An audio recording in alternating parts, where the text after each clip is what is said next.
Now, why forests are called as green lungs? Professor Ahmed ने forest को green lungs क्यों बताया, क्यों फॉरेस्ट को ग्रीन लंग्स कहा जाता है?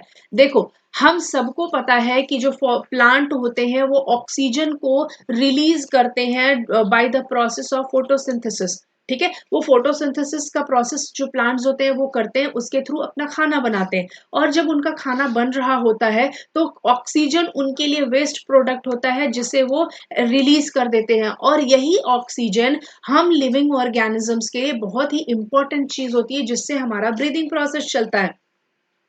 ओके, तो ऑक्सीजन जो लिविंग ऑर्गेनिज्म के लिए इंपॉर्टेंट है वो कौन फॉर्म कर रहा है? वो प्लांट्स फॉर्म कर रहे हैं। ओके, इसीलिए प्लांट्स को ग्रीन लंग्स बोला जाता है। ओके, और ये ऑक्सीजन क्या काम करता है? हम एनिमल्स के जितने भी लिविंग ऑर्गेनिजम्स हैं उनके रेस्पिरेशन की प्रोसेस को हेल्प करता है। ओके, और ये जो प्रोसेस है फोटोसिंथेसिस का वो ऑक्सीजन और कार्बन डाइऑक्साइड का जो बैलेंस होता है एटमॉस्फेयर में उसे मेंटेन करके रखता है।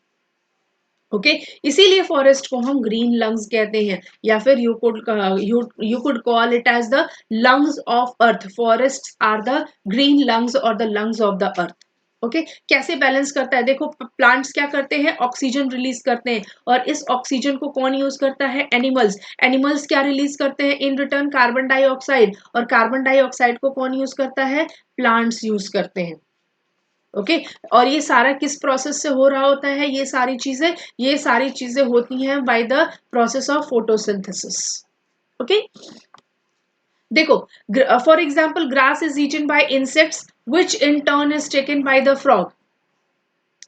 ये जो पूरा प्रोसेस है न्यूट्रिएंट साइकिल का वो कैसे चलता है? ग्रास उसे एक छोटा सा इंसेक्ट खाएगा, इस छोटे से इंसेक्ट को कौन खा रहा है? फ्रॉग खा रहा है। अब इस फ्रॉग को, इस मेंढक को कौन खा लिया? स्नेक ने खा लिया। इस स्नेक को कौन खा सकता है? ईगल खा सकता है। तो यहाँ से ये जो न्यूट्रिएंट है एक एनिमल से दूसरे एनिमल में पास ऑन हो रहा है। ओके, तो ऐसे ये जो चेन है, फूड चेन, जो खाने की चेन है वो एक दूसरे से लिंक्ड है।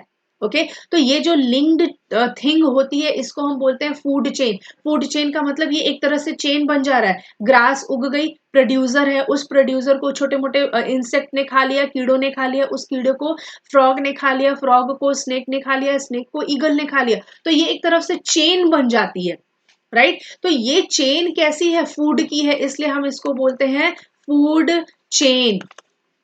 ओके, और इसी चेन के थ्रू जो न्यूट्रिएंट होता है एक से दूसरे को, दूसरे से तीसरे को, तीसरे से चौथे को, फिर पॉसिबल है कि वो चौथा है। सपोज यहाँ पर ईगल है, अगर ये ईगल मर गया, ये कहाँ जाएगा? सॉइल के ऊपर। सॉइल में फिर क्या होगा? डिकम्पोज होगा। ईगल ने जितने भी न्यूट्रिएंट इन सब के लिए वो वापस सॉइल में चला गया। अब इस सॉइल से न्यूट्रिएंट कहाँ अब्सॉर्ब होगा? वापस ग्रास अब्सॉर्ब करेगी या प्लांट्स अब्सॉर्ब करेंगे। फिर से हो सकता है छोटी छोटी ग्रासेस उग जाए। ओके, तो ये क्या हुआ? एक साइकिल नुमा बन गया, है ना? तो ये जो साइकिल है इसको हम बोलेंगे न्यूट्रिएंट साइकिल, और ये जो चेन बन रहा है एक दूसरे को खाने का इसे हम बोलते हैं फूड चेन। और यहां से हमें ये समझ में आता है कि हर एक ऑर्गेनिज्म डिपेंडेंट है एक दूसरे पर। ओके, तो बेसिकली चीजें कहां से शुरू हुई?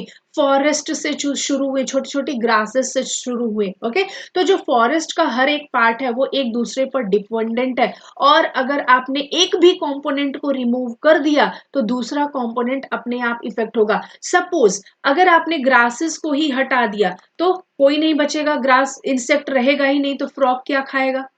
है ना? अब अगर फ्रॉग को खाने के लिए कुछ नहीं है तो फ्रॉग इरेडिकेट हो गया, कंप्लीटली खत्म हो गए, मर गए। फ्रॉग मर गए तो स्नेक क्या खाएगा? स्नेक के भी खाने को कुछ नहीं रहेगा तो स्नेक भी मर जाएगा। स्नेक मर गया तो ईगल क्या खाएगा? ओके, तो बेसिकली अगर आपने एक कंपोनेंट सिर्फ ग्रासेस को हटाया तो बाकी की सारी जो कंपोनेंट्स है वो अपने आप इफेक्ट हो जाएंगे, है ना? तो इसीलिए जो फॉरेस्ट के जितने भी कंपोनेंट है हर एक कंपोनेंट इंपॉर्टेंट है, और हर एक कंपोनेंट एक दूसरे पर डिपेंडेंट है। ओके, देखो यहां पर ये एक फॉरेस्ट का सीन है, ठीक है, उस फॉरेस्ट के पास का ये विलेज भी है। अब देखो फॉरेस्ट का कंपोनेंट ये रिवर भी है, रिवर विलेजेस को हेल्प कर रहा है वाटर के लिए, ठीक है।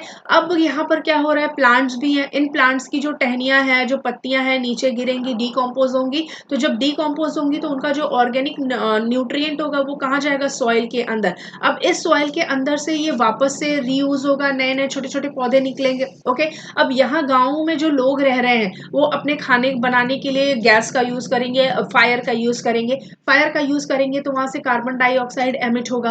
अगर ह्यूमंस हैं, एनिमल्स हैं, तो वो ब्रीद इन कर ही रहे हैं, ब्रीद आउट, ब्रीद इन। अगर ब्रीद सांस ले रहे हैं तो कार्बन डाइऑक्साइड वहां से निकल रहा है, राइट। तो वो कार्बन डाइऑक्साइड को कौन यूज करता है, पौधे यूज कर लेते हैं अपने खाना बनाने के लिए through the process of photosynthesis. Okay, अब प्लांट्स अपना वेस्ट प्रोडक्ट जो कि ऑक्सीजन होता है उसे बाहर रिलीज कर देते हैं। जब बाहर रिलीज करते हैं तो इसी ऑक्सीजन को ये जो जितने भी लिविंग ऑर्गेनिजम्स हैं, बर्ड्स हैं, एनिमल्स हैं, ह्यूमंस हैं, यूज करते हैं। ओके, तो ये एक पूरा प्रॉपर साइकिल होता है। इससे हमें ये भी समझ में आ रहा है कि जितने भी कंपोनेंट हैं, जितने भी लिविंग ऑर्गेनिज्म है, वो हर एक दूसरे पर डिपेंडेंट है।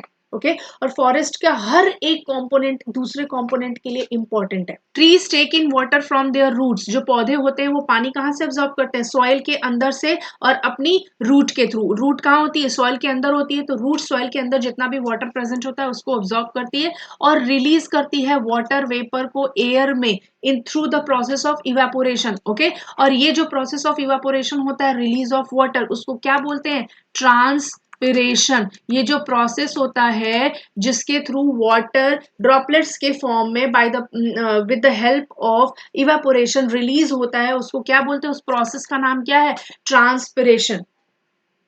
Okay, if there were fewer trees how will water cycle be affected. देखो ये चीज जो अभी है, प्लांट ने सॉइल से अब्सॉर्ब किया, एयर में उसको रिलीज कर दिया, इसे बोलेंगे वाटर साइकिल। ठीक है, ये हो जाएगा वाटर साइकिल। तो अगर बहुत कम ट्रीज रहेंगे तो ये वाटर साइकिल कैसे इफेक्ट होगा, वाटर साइकिल ऐसे इफेक्ट होगा, जितना कम ट्री होगा उतना कम इवेपोरेशन होगा, राइट, यानी कि उतना ही कम वाटर ड्रॉपलेट्स एयर में जाएंगे।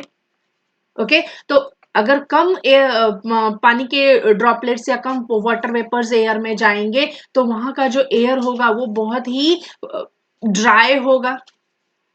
ठीक है, अब अगर एयर के अंदर वाटर नहीं जा रहा है तो जो क्लाउड्स है वो भी कम फॉर्म होंगे और वहां का जो टेम्परेचर है वो बहुत हाई होगा उस जगह का। वहां पर अगर क्लाउड्स कम फॉर्म हो रहे हैं तो जो रेनफॉल है वो भी कम होगी। ओके, तो ये इन दिस वे, इस तरीके से जो वाटर साइकिल है वो बहुत इफेक्ट होगा अगर पौधे कम हो गए, पेड़ पौधे कम हो गए तो। पेड़ पौधे कम हो गए तो अल्टीमेटली क्या हमने देखा, बारिश कम होगी। ठीक है, बारिश कम होगी तो सूखा पड़ सकता है, पीने के पानी की कमी हो सकती है, जो टेम्परेचर है उस एरिया का वो ज्यादा हो सकता है। ओके,